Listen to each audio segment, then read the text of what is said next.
Thank you, Mr. Begg. We'll now turn to member questions, and the chair will now recognize myself, for 5 minutes.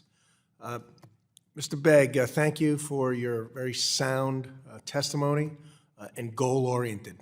That's very important. This hearing is very important. HUD is very important. Our goal is to improve Housing and Urban Development Department, not to only to point out the problems, although we need to point out the problems, the inherent problems, in order to truly focus on where the corrections need to take place. So just keep in mind, this is to be constructive, so we can actually make a difference moving forward. That's all of our goals. So, Mr. Begg, you're speaking quite a bit about modernizing the IT systems at HUD. I do know something about this, as I mentioned earlier, from my previous time in state government. Can you talk about that a little bit more? How will modernizing IT improve the effectiveness, the efficiencies, and as well as the proper allocation of the all-important funds to those who benefit from the HUD program? Thank you for the question. Modernizing IT across HUD has many potential values, but in terms of effectiveness, many of the systems, as you mentioned, were designed a long time ago. They don't match the current state of programs, and they don't capture enough data for HUD to know how well it's performing in its programs and how well its partners are.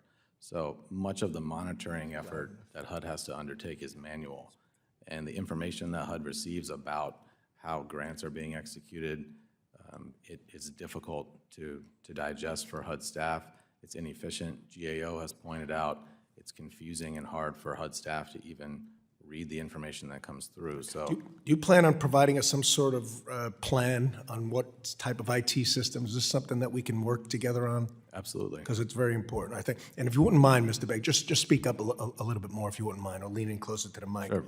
So your 2024 report highlights that HUD cannot produce reliable estimates of improper payments. This is a real problem because we have over $100 billion, over $200 billion, according to the GAO, not just from HUD, of course, but government across all departments.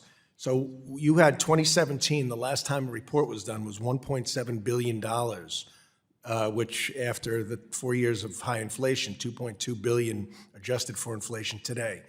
Are we working on something to resume this in reporting? And if not, what is the main barrier to providing such reports? We are working closely with HUD on finding a solution. The key here is technology and collecting the data. The information that's needed is local rent payment data that's managed in a distributed way across the nation. HUD has to manually collect it to do that. Technology is the key to solving that problem. Okay. Thank you.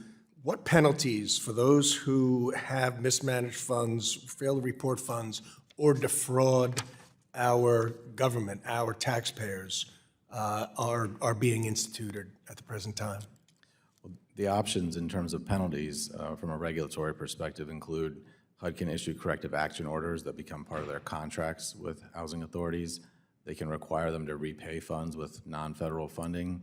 Would these IT systems and other solutions you have, would that have prevented the theft and corruption at the New York City Housing Authority that led to 70 bribery charges in a single day? Did you find that level of prosecution acceptable?